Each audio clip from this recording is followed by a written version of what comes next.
Okay, सो very very good evening guys, good evening. कैसे हो आप लोग?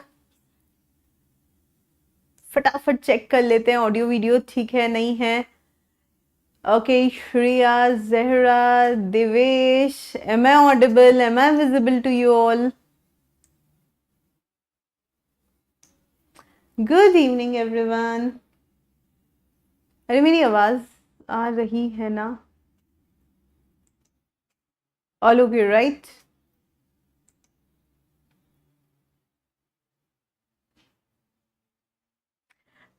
ओके गाइस, सो कल का सेशन थोड़ा सा मुझे भी ऐसा लगा, डेफिनेटली तुम लोग को तो लग ही रहा होगा, एकदम ऐसे शुरू हुआ खत्म हो गया, ज्यादा हम लोग बातचीत नहीं कर पाए, सुस्त सा था। कल हालत भी बहुत सुस्त थी, आज भी है, लेकिन आज काफी मैनेजेबल है ना? एटलीस्ट तुम्हारा सेशन अच्छे से ले लो, उतनी तो हालत ठीक है। So very very very good afternoon to all of you. मैं हूँ स्वाति अग्रवाल, अगर आप में से कोई मुझे नहीं जानता, नए हो तो आज कल से मैं बहुत बेटर हूँ। एंड मेरे बारे में थोड़ा सा बता देती हूँ। I am a chartered accountant as well as company secretary. C और सी एस तो मैंने किया था, उसके अलावा मैंने बहुत सारे डिप्लोमास किए हैं, बहुत सारे कॉम्पिटेटिव एग्जाम्स दिए, क्योंकि हमेशा डर लगता था अगर सी ए नहीं बनी तो, है ना? प्लान बी डेफिनेटली नहीं सोच रही थी, लेकिन कुछ ना कुछ करने का ऐसा हमेशा लगता था, कुछ कर लो कुछ कर लो कुछ कर लो। So I will just keep on doing it. It's been 10+ years I have been teaching, and यहाँ पर है आपकी सारी के सारी बाहुबली टीम, आपके सारे फेवरेट एजुकेटर। यूट्यूब की अगर मैं बात करूँ तो यूट्यूब पे शाम में 4 बजे मेरा क्लास स्टार्ट हो जाता है, फिर उसके बाद में आते हैं निशान सर मैथ्स लेके, और फिर आपका अकाउंट्स का क्लास होता है 6 बजे, and thereafter you have your economics class. अभी सारे सब्जेक्ट में आप देख रहे हो आपका बेसिक बेसिक बेसिक चल रहा है, इसलिए हम लोग थोड़ा स्लोली लेकर जा रहे हैं आपको, एंड देन हम लोग एकदम फटाक से आगे बढ़ के आपके वो वाले टॉपिक्स करवा देंगे जो थोड़े एडवांस लेवल के। ओके, वाई एकाग्रता? Because a single platform with everything, सारे सब्जेक्ट कवर हो रहे हैं, लाइव इंटरेक्टिव क्लासेस है, लाइव डाउट सॉल्विंग है। इतना ही नहीं, प्रीवियस ईयर पेपर डिस्कशन हो रहा है, इंग्लिश में क्लासेस हो रही है, comprehensive and exhaustive classes are there, counselling है, मेंटोरशिप है। इतना ही नहीं, self evaluated test, unlimited watch time, सब कुछ है। और महापैक अगर आप ले रहे हो तो बेटा you will get access to everything, what the live classes as well as the previous recorded classes. उसके अलावा downloadable PDF notes, daily practice question. सबसे बड़ी बात, अभी चल रहा है पूरा 30% का प्री दिवाली डिस्काउंट, तो अगर आपको लेना है सब्सक्रिप्शन तो it is high time, get it now. Okay, ready Kukresh, आप कैसे हो? एंड महापैक और महापैक प्रो में क्या डिफरेंस है, ये क्वेश्चन बार बार आता है, तो प्लीज यार इतना एरिया अगर किसी आपके दोस्त ने आपसे पूछा तो ये वाला ना सेगमेंट उसको भेज देना कि देख भाई, महापैक अगर लोगे तो you will get everything except books का हार्ड कॉपी नहीं मिलेगा, पीडीएफ मिलेगा, है ना? मेंटोरशिप सेशन 101 वाले नहीं मिलेंगे, and you won't get any dedicated community और सपोर्ट। बाकी सब कुछ सेम है, कोई दिक्कत नहीं है। ओके, हमारी प्रीवियस क्लास में हमने बेसिक बेसिक डिस्कस किया था, काफी सारी चीजों का हम लोगों ने डिस्कशन कर लिया था, and I have left you somewhere here, जहां पर मैंने आप लोगों को बोला था कि जो टाइप्स ऑफ कॉन्ट्रैक्ट है उसे डिटेल में हम कल यानी कि आज के सेशन में करेंगे। Do you all remember this? उसके अलावा मैंने आप लोगों को एक होमवर्क भी दिया था, जहां पर मैंने आप लोगों को रीड तो करने के लिए बोला था, और मैंने आपको बोला था कि एक पिक्चर दिखाई थी जितना मुझे याद आ रहा है ना? नहीं, यहाँ नहीं, पीछे है। यस, ये क्या है? आई टोल्ड यू यहाँ पर कुछ हो रहा है जिसके बारे में हमने कॉन्ट्रैक्ट एक्ट में पढ़ा है, बट इस सिचुएशन को हम क्या कहते हैं? बताइए क्या चल रहा है यहाँ? डांटना, मारना, फटकारना, घर घर की कहानी? What is it exactly?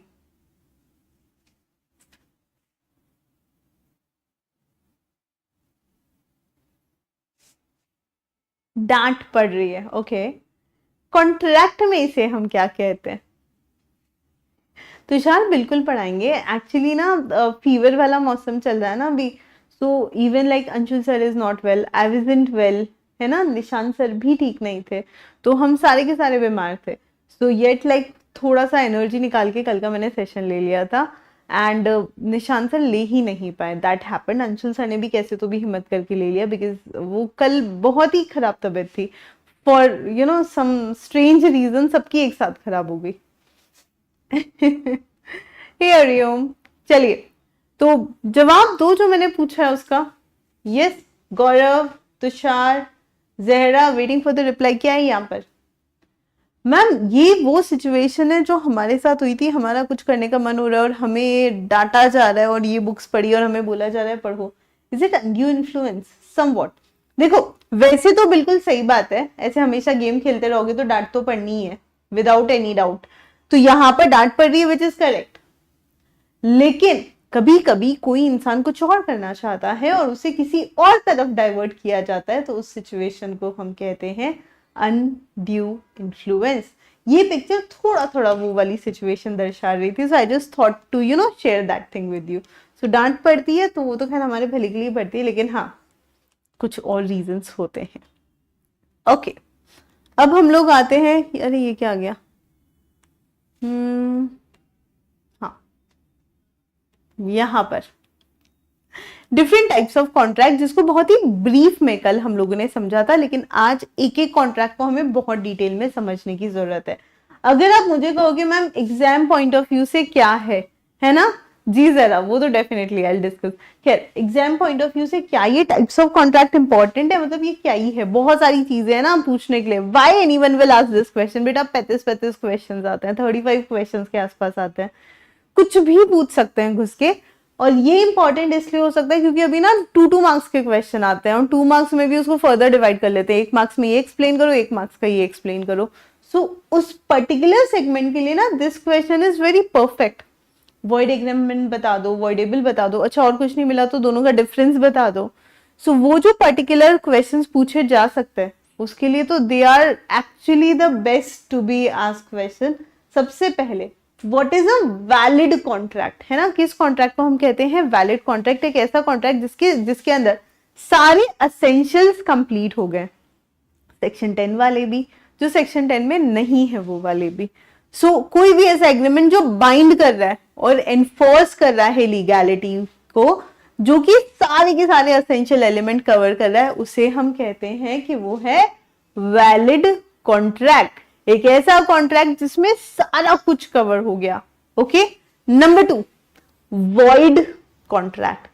Void contract, yes, a contract which ceases to be enforceable by law becomes void when it ceases to be enforceable. Void contract is one which cannot be enforced by court of law. कभी भी कुछ भी हो जाए, ये वाले जो contract होते हैं ना, कहाँ गया, कभी भी ध्यान रखना, ये जो void कॉन्ट्रैक्ट होते हैं ना, इसे हम एनफोर्स नहीं करवा सकते हैं। ओके, ऐसा कब होता है?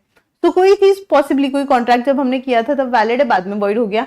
हमने एक पेंटर को कहा कि हमारी अच्छी सी पेंटिंग बना दे, उसने कहा कि 30 डेज लगते हैं, 3 दिन तक उसने पेंटिंग बनाई, चौथे दिन बेचारा दुनिया से ही चला गया।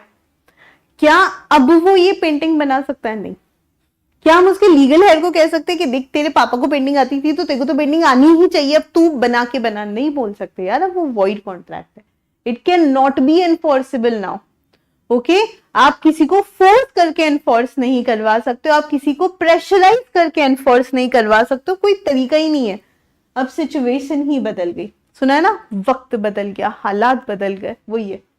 Number 3 voidable contract. ओके, इसके बारे में कल डेफिनेटली मैंने बहुत सारे एग्जांपल दिए थे, अभी और। So an agreement which is enforceable by law at the option of one or more parties but not at the option of other or others is a voidable contract. कई बार ऐसा होता है कि you know at times कुछ particular situation हो जाती है जहां पर हम किसी एक पार्टी को कहते हैं भैया तुम डिसाइड कर लो तुम ये कॉन्ट्रैक्ट परफॉर्म करना भी चाहते हो या नहीं। ओके, सो फॉर एग्जाम्पल अगर किसी से जोर जबरदस्ती से किसी ने छीन कर उससे उसका सामान ले लिया, अब वो पर्सन उस सामान को यूज कर रहा है, तो अगर जिससे सामान छीना गया है ना, हुज अ अग्रीव्ड पार्टी, जिसके साथ ज्यादती हुई है, मेरी भाषा में जो दुखी आत्मा है ना, वो जाकर अगर चाहे तो इस कॉन्ट्रैक्ट को वॉइड करवा सकता है, लेकिन अगर वो कुछ भी ना बोले तो ये कॉन्ट्रैक्ट वैलिड कॉन्ट्रैक्ट है। ध्यान से सुनना।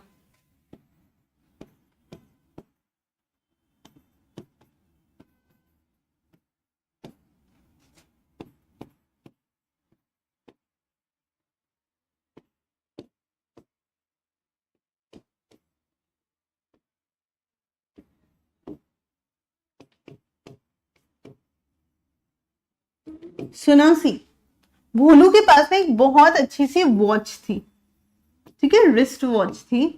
वो वॉच इसने झोलू को सिर्फ दिखाई, यार see I got such a nice watch. वो वॉच झोलू ने भोलू से छीन ली और वहां से भाग गया। भोलू ने कुछ भी नहीं किया, कंप्लेन भी नहीं करी, वॉच वापस लेने की कोशिश भी नहीं करी, उसको पीटने की भी कोशिश नहीं करी, कुछ नहीं किया। झोलू ये वॉच जाकर आगे बेच देता है मिस्टर एस को। एक्चुअली गोल्डस्मिथ है ये, तो उसके पास जाकर सोने की घड़ी थी ना, वो जाकर इस सुनार को जाकर बेच देता है। अब अगर भोलू इसके अगेंस्ट केस फाइल कर देता, अगर वो पुलिस को इन्फॉर्म कर देता, तो हम आगे की ये सेल रोक सकते हैं, लेकिन इसने ऐसा कुछ किया ही नहीं। उसने ना पुलिस को जाकर बोला, ना झोलू को रोकने की कोशिश करी, यानी इन दोनों के बीच में ये जो ट्रांजैक्शन हुआ है ना, इसको भोलू ने एक्सेप्ट कर लिया। ये ट्रांजैक्शन वॉइडेबल था, वॉइड करने लायक था, लेकिन अगर ये चाहता तो, ये चाहता ही नहीं वॉइड करना। Okay, since he does not want to void it, तो ये ऑटोमेटिकली एक्सेप्ट हो गया। अंडरस्टूड? सो वॉइड और वॉइडेबल में क्या डिफरेंस होता है? वॉइड में पूरी तरीके से वो परफॉर्म कर ही नहीं सकते। अरे थोड़ी ना उसकी आत्मा आके तुम्हारी पेंटिंग बनाएगी, और वो बनाएगी तो कौन सा तुम ले ही लोगे, समझ रहे हो? भाग नहीं जाओगे उठ के। तो वॉइड में तो एनफोर्सेबल ही नहीं है, आप करवा ही नहीं सकते। वॉइडेबल एनफोर्सेबल है, अगर जिसके साथ गलत हुआ है वो बंदा कोई एक्शन ना ले तो। अंडरस्टूड? नेक्स्ट, सो ये कुछ सिचुएशन है जब वॉइडेबल होता है। Number 1, when the consent of the party is not free, free consent नहीं थी, कॉशन, अनड्यू इन्फ्लुएंस, मिसरिप्रेजेंटेशन या फ्रॉड था।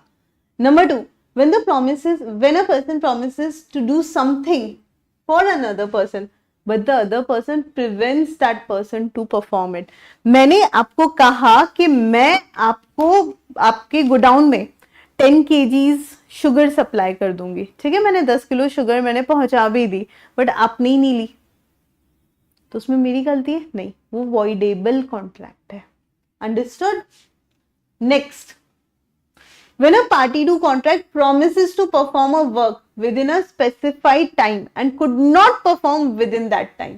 ओके, एक बंदे ने कहा कि यार मैं तो तुम्हें ये काम करके ही दूंगा 10 दिन के अंदर अंदर, लेकिन वो 10 दिन में नहीं कर पाया, तो कॉन्ट्रैक्ट वॉइडेबल है, प्रॉमिस ही के ऑप्शन पे। Next, moving towards illegal contract, एक ऐसा कॉन्ट्रैक्ट जहां पर कोई लीगल प्रोविजन को तुम हैम्पर कर रहे हो। Okay, for example, it is a contract which the law forbids to be made। ऐसा कॉन्ट्रैक्ट जिसको कानून ही नहीं चाहता कि आप बनाओ। The court will not enforce such a contract but also the connected contract। ऐसे कॉन्ट्रैक्ट को भी लॉ कोर्ट एनफोर्स नहीं करता, ना ही कनेक्टेड कॉन्ट्रैक्ट को करता है। All illegal agreements are void but all void agreements are not necessary be illegal। बहुत सारे कॉन्ट्रैक्ट्स है जो void तो डेफिनेटली होते हैं, लेकिन वो इलीगल नहीं होते। पेंटर की डेथ होगी तो उसमें हमारी कोई गलती नहीं है, है ना, लेकिन हम अगर पेंटर को मारने का कॉन्ट्रैक्ट कर रहे हैं वो इलीगल है। डिफरेंस समझ में आया? हमने किसी को पेंटिंग का कॉन्ट्रैक्ट दिया, वो पेंटिंग करते करते बेचारा निकल लिया, हमारी कोई गलती नहीं है, लेकिन हमारा कॉन्ट्रैक्ट ही था कि हमें पेंटर को ऊपर पहुंचाना है, that is a legal contract. So दोनों में कुछ हद तक सिमिलैरिटीज है, लेकिन जो हमारा इलीगल कॉन्ट्रैक्ट होता है वो वॉइड एब इनिशियो होता है, लेकिन ये वाला जो कॉन्ट्रैक्ट होता है ये नॉन एनफोर्सेबल होता है, void. Okay, so an agreement not enforceable by law is definitely void. कोई भी ऐसा एग्रीमेंट जो लीगली एनफोर्स नहीं करवा सकते वो तो वॉइड ही होता है। Okay, and last but not the least, unenforceable contract which is again pretty similar. तो कोई भी ऐसा contract, a contract in good substance but because of some technical defect return नहीं है, टाइम बार्ड हो गया है, इसकी वजह से हम उसे एनफोर्स नहीं करवा पा रहे हैं, तो उसे हम कहते हैं अनएनफोर्सेबल कॉन्ट्रैक्ट। सब कुछ ठीक है, वो लीगल नहीं है, वो वॉइड भी नहीं है, लेकिन सिचुएशन ऐसी है कि अब हम उसे एनफोर्स भी नहीं करवा सकते। लोन लिया था, हमने लोन दिया था ना किसी को, अब हम उसके अगेंस्ट केस करना चाहते हैं, 3 साल से ज्यादा समय निकल गया, अरे अब तो केस भी नहीं कर सकते, टाइम बार्ड, अनएनफोर्सेबल। ओके, सो कुछ ऐसा एलिमेंट है उसके अंदर, कुछ ऐसा टेक्निकल इशू है जिसकी वजह से हम उसे एनफोर्स नहीं करवा सकते। मुझे ए ने कहा था कि मुझे इंश्योरेंस देगा, मैंने उसको प्रीमियम भी दे दिया, तो अभी अगर कुछ प्रॉपर्टी डैमेज हुआ है तो उसने इंश्योरेंस का क्लेम देना चाहिए। राइटिंग में है नहीं है ना, इंश्योरेंस कॉन्ट्रैक्ट तो राइटिंग में ही होता है, अनएनफोर्सेबल है फिर तुम्हारा वाला कॉन्ट्रैक्ट। नेक्स्ट, ये तो था on the basis of validity. सबसे पहले हमने कौन सा पढ़ा, वैलिड, फिर वॉइड, फिर वॉइड करने लायक, दैट इज वॉइडेबल, फिर इलीगल, एंड लास्ट इज अनएनफोर्सेबल। 5 तरह के कॉन्ट्रैक्ट हमने पढ़ लिए। अब हम चलते हैं on the basis of formation of contract. जब कॉन्ट्रैक्ट बन रहा है ना, तो उसमें पहला टाइप होता है एक्सप्रेस कॉन्ट्रैक्ट। जो भी टर्म्स और कंडीशन है कॉन्ट्रैक्ट की, जो भी आपसे डिस्कशन करना है, वो सब हमने राइटिंग में कर लिया, एक्सप्रेसली लिख कर लिया, या फिर बोलकर भी कर लिया, लेकिन दोनों ने बोली अपने अपने पॉइंट्स और एक्सेप्ट किया दोनों पार्टीज ने, उसे हम कहते हैं एक्सप्रेस कॉन्ट्रैक्ट, जहां पर everything is clear, terms and conditions are decided. However there can be a implied contract, एक ऐसा कॉन्ट्रैक्ट जहां पर हमने सारे टर्म्स और कंडीशन डिस्कस नहीं किए हैं, हमने सोचा ये तो कॉमन सेंस है, और हमने प्रॉमिस में हम एंटर हो गए, that is a implied contract. Okay, implied contract में देयर आर हेवी चांसेस, जहां पर कई बार ऐसा होता है कि कॉन्ट्रैक्ट इंपैक्टेड हो जाता है। Okay, many times it do happen कि कॉन्ट्रैक्ट का क्या होता है, कुछ ना कुछ प्रॉब्लम्स आ जाती है इंप्लाइड कॉन्ट्रैक्ट के अंदर, बिकॉज टर्म्स और कंडीशन क्लियर नहीं है। लेकिन एक्सप्रेस के अंदर नॉर्मली इस तरह का प्रॉब्लम नहीं आता है। इंप्लाइड कॉन्ट्रैक्ट के अंदर ही एक और कॉन्ट्रैक्ट है, tacit contract. You know, one of the type of implied contract, that is tacit contract.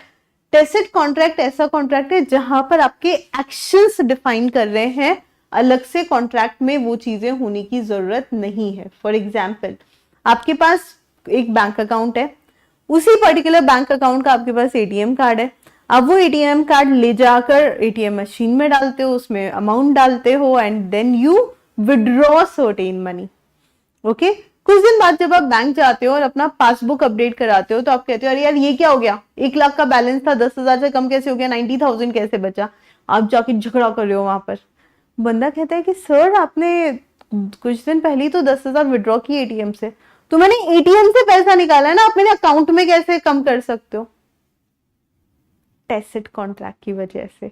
So when you have a bank account और उसी का एटीएम आपको दिया जाता है, और उस एटीएम से अगर आप पैसे विड्रॉ कर रहे हो, तो बैंक अपने पास से पैसे नहीं देता है, आप ही के अकाउंट में से विड्रॉ करके देगा, और ये एक साइलेंट कॉन्ट्रैक्ट है आपके और बैंक के बीच में। अलग से ये कहीं पर बहुत ज्यादा मेंशन करने की जरूरत नहीं, इट इज कॉमन सेंस, है ना। थोड़ी ना ऐसे बैंक में अगर आपका अकाउंट है तो ऐसे बैंक वाले आपको ऊपर से बारिश करते रहेंगे पैसों की, it will come out of your bank account only, और उतना बैलेंस कम हो जाएगा। Okay, so customer of that particular bank, वो ऑटोमेटिकली अगर मशीन से पैसे निकाल रहे हैं, उसको ऑटो डेबिट होगा ही होगा बैलेंस, उसमें आप कुछ नहीं कर सकते। तो टैसिट कॉन्ट्रैक्ट भी इंप्लाइड कॉन्ट्रैक्ट में से ही निकल के बाहर आते हैं, और ये जो टैसिट कॉन्ट्रैक्ट्स हैं, ये बेसिकली साइलेंट कॉन्ट्रैक्ट है, जो एक बड़े कॉन्ट्रैक्ट का छोटा सा हिस्सा होता है।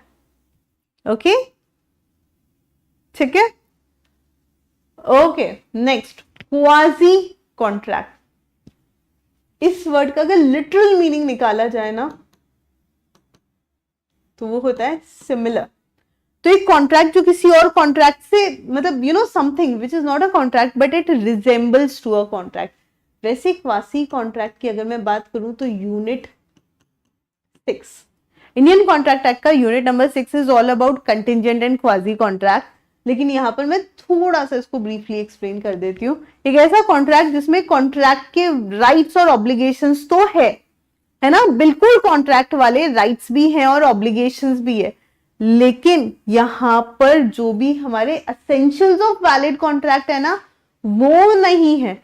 ना तो यहाँ ऑफर होता है ना एक्सेप्टेंस होता है, ना ही यहाँ पर कोई as such directly legal enforceability होती है, ना ही टर्म्स और कंडीशन डिसाइड होते हैं, लेकिन फिर भी कॉन्ट्रैक्ट होता है। Normally parties to the contract नहीं बनाती है इस कॉन्ट्रैक्ट को, सिचुएशन बना देती है। Okay, so you are going somewhere, आप ऐसे वॉक पे जा रहे हो गार्डन में और सडनली आपको कुछ चमकती हुई चीज वहां पर दिखाई देती है, आप बहुत नजदीक से जाकर देखते हो तो आपको दिखता है किसी का फोन उल्टा पड़ा हुआ है जो चमक रहा है, दैट इज लाइक एप्पल 16 आ गया ना, या 16 है ना, किसी का एप्पल 16 प्रो पड़ा हुआ है।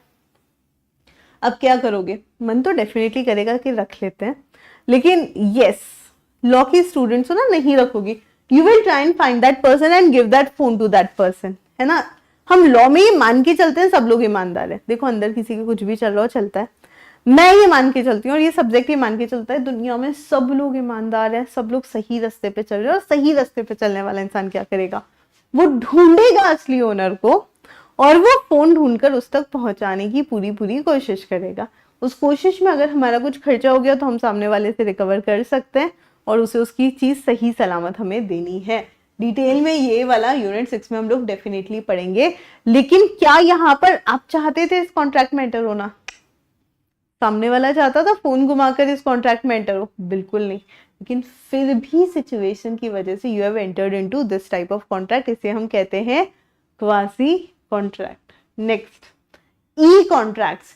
ई कॉन्ट्रैक्ट्स बेसिकली वो कॉन्ट्रैक्ट्स है जहां पर दो या दो से ज्यादा पार्टी होती है, इलेक्ट्रॉनिकली ये कॉन्ट्रैक्ट किए जाते हैं। So suppose you are going and buying goods from Amazon, Myntra, anywhere, any of the e commerce website, आप उसमें ई कॉन्ट्रैक्ट्स के अंदर एंटर कर रहे हो। So the type of contract you are entering into is e contracts.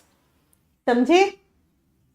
Next, coming to the executed contracts, executory contract, this is on the basis of performance। executed contract जहां पर दोनों parties अपने अपने contract का performance कर चुकी है। so when the parties to the contract have entered into the contract and finished off their obligation, एक को गुड सप्लाई करनी थी उसने कर ली, दूसरे को पैसे देने थे उसने भी काम कर लिया, दोनों का काम खत्म हो गया, it's a executed contract। now what is executory contract? Executory contract basically क्या होता है? The consideration is reciprocal promise और obligation. Such consideration is to be performed in future only. ये कंसिडरेशन कब होती है? परफॉर्म सिर्फ फ्यूचर में होती है। And contracts are described as executory contract. तो ये जो है ना एग्जीक्यूटेड कॉन्ट्रैक्ट, जहां पर सारे टर्म्स और कंडीशन दोनों पार्टीज के पूरे हो जाते हैं, दैट इज एग्जीक्यूटेड। दोनों में से किसी का भी अगर टर्म्स और कंडीशंस बचा हुआ है, ऑब्लिगेशंस बची हुई है, तो उसे हम कहते हैं एग्जीक्यूटरी। एग्जीक्यूटरी दो तरह के हो सकते हैं, यूनिलैटरल एंड बायलैटरल। मुझे गुड सप्लाई करनी थी, मैंने तो कर दी, आपने पेमेंट नहीं दिया, यूनिलैटरल एग्जीक्यूटरी एक तरफ से हो गया, एक का बाकी है। बायलैटरल, दोनों ही पार्टीज ने अपनी ऑब्लिगेशन फुलफिल नहीं की, ना मैंने गुड सप्लाई की ना आपने पेमेंट किया, it is a bilateral executory contract. हाँ जी, कोई डाउट, कोई परेशानी, कोई क्वेश्चंस पूछ लो यहां पर।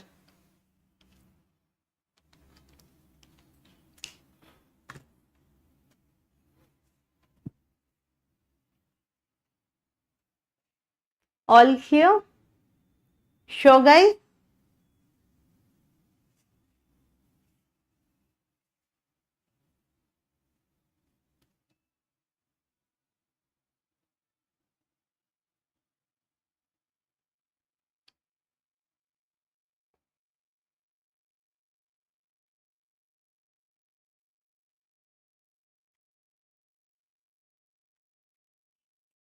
सीजेस खत्म होना।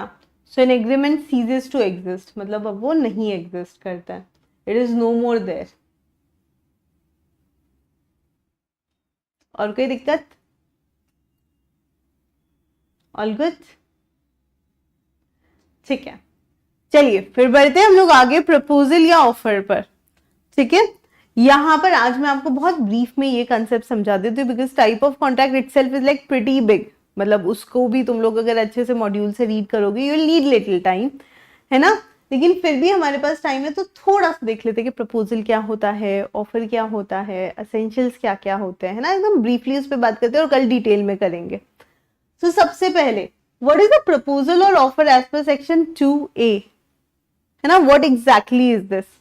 सो when one person signifies to another, एक पर्सन जब दूसरे पर्सन को सिग्निफाई करता है उसका विलिंगनेस, इच्छा कुछ करने या कुछ नहीं करने की, टू डू और एब्स्टेन फ्रॉम डूइंग एनीथिंग, कोई भी पर्सन दूसरे पर्सन को जाहिर करता है उसकी इच्छा कुछ करने या नहीं करने की, with a view to obtain accent.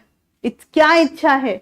कि सामने वाले से हामी भरवाई जाए, एसेंट लिया जाए of that other to such act और एब्स्टिनेंस, है ना, कुछ करके या कुछ नहीं करके सामने वाले से एसेंट लिया जाए, he is said to make a proposal. तो इसका क्या मतलब हुआ कि वो प्रपोजल दे रहा है।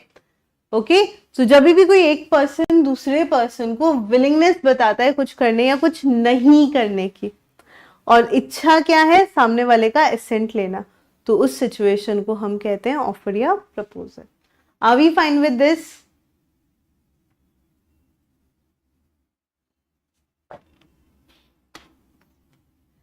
ठीक है, चलो next, coming to classification of offer. Classification of offer पे जाने से पहले I just want to take you all here, wait, ये वाला स्लाइड है ना, what are the essentials of a valid offer. तो कोई भी ऑफर के लिए एसेंशियल क्या क्या होनी चाहिए? सबसे पहले लीगल रिलेशन क्रिएट करने के लायक हो, वेग मतलब बकवास ना हो, it has to be definite and certain, it must be communicated to the offeree, है ना। There was a very interesting case between Lalman Shukla versus Gauri Datt, ध्यान से सुनना क्या होता है।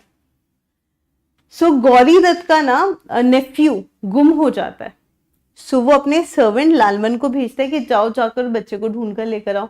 लालमन जाता है और बच्चे को ढूंढने चला जाता है, and he just went to find the kid. वो जब बच्चे को ढूंढने जाता है तो उस समय उसे पता नहीं होता कि भाई आगे क्या होने वाला है, वो बस अपनी पूरी मेहनत से बच्चे को ढूंढ रहा है। तभी वहां पर गौरी दत्त अनाउंस कर देता है कि जो भी बच्चे को ढूंढ कर लेकर आया, we will give them certain reward. Okay, कुछ पर्टिकुलर रिवॉर्ड अनाउंस कर देता है, ऐसे 500 रुपए का। अब बच्चे को लालमन शुक्ला ढूंढ कर ले आता है, कोई रिवॉर्ड नहीं मिलता, कुछ नहीं मिलता उसको, बच्चा आ गया, कहानी खत्म। कुछ दिन बाद उसको कोई बताता है कि अरे तुझे वो प्राइज मनी मिला, बच्चे के ऊपर तो प्राइज दिया रखा हुआ था। तो ये जाता है और कहता है कि मुझे पैसे दे दो। गौरी दत्त कहता है किस बात के पैसे, है ना, तुम तो तेरा काम किया है, तुझे थोड़ी ना पता था कि ऐसे अवार्ड मिलने वाला है। वो नहीं मानता, वो कोर्ट में केस करता है। कोर्ट में जब ये केस जाता है तो कोर्ट में पूछा जाता है लालमन से, क्या तुम्हें पता था कि ऐसा कोई रिवॉर्ड है? वो कहता है नहीं। तो जब आपको पता ही नहीं था तो आप क्लेम भी नहीं कर सकते। आपको कोई ऑफर तभी दिया, मतलब you know you are eligible to receive something when the offer is given to you. आपको अगर ऑफर दिया है तभी आप वो चीज लेने के हकदार बनते हो। So it must be communicated to the offeree. Okay, offer जब भी दिया जाता है तो इंटेंशन ये होता है सामने वाली पार्टी का एक्सेप्टेंस मिले हमें। कंडीशनल भी हो सकता है ऑफर। ऑफर अगर पूरा नहीं हो, मतलब you know there shouldn't be any content in the offer कि जिसके अंदर आप कहते हो कि अगर तुम नहीं भी बोलोगे तो हम हाँ मान लेंगे, ऐसा कुछ नहीं होना चाहिए। एंड स्पेसिफिक हो सकता है, जनरल हो सकता है ऑफर, एक्सप्रेस और इम्प्लाइड हो सकता है offer. And offer is different from statement of intention और invitation to offer and many more. Okay, अभी के लिए मुझे ऐसा लगता है तुम लोग काफी थक चुके हो ऑलरेडी, तो हम लोग रोक देते हैं इस सेशन को। अभी के लिए हम लोग इस सेशन को रोक रहे हैं। गोइंग फॉरवर्ड यानी कल के सेशन में हम इसे डिटेल में करेंगे। एंड आज का होमवर्क ये है कि प्लीज टाइप्स ऑफ कॉन्ट्रैक्ट तक रीड करके रखिएगा। ओके, कभी भी तुम्हारा वाइवा हो सकता है, कभी भी ओरल टेस्ट हो सकता है, just ready with the answer and everything. इस सेशन को लाइक करना मत भूलना, अपने दोस्तों के साथ शेयर करना मत भूलना। And all the best guys, thank you so much, take care, and if you have any doubts you can just post it in the comment section. Thank you.